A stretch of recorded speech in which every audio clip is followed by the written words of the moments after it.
విశ్వతేజ. నేను littles corner techno school 7వ తరగతి చదువుతున్నాను.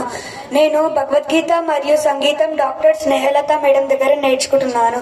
నేను ఇప్పుడు భగవద్గీతలోని 2వ అధ్యాయంలో 41వ శ్లోకం చెప్తున్నాను. వ్యవసాయాత్మికా బుద్ధి ఏకేహ కురునందన బహుశాకాయనంతాశ్చ బుద్ధయో వ్యవసాయినాం. ఇప్పుడు మనం పత్తి పంటను వేద్దామని అనుకుంటాం, కానీ మన మనసు మాత్రం మొక్కజొన్న పంట, కారం పంట అవన్నీ వేద్దామని అనుకుంటుంది. మనం ఒక పంటని వేసిన తర్వాత ఇంకొక పంటనే వేయాలి. మన ఎగ్జాంపుల్ ఇప్పుడు మనం రాసుకుదామని అనుకుంటుంది మన బుద్ధి.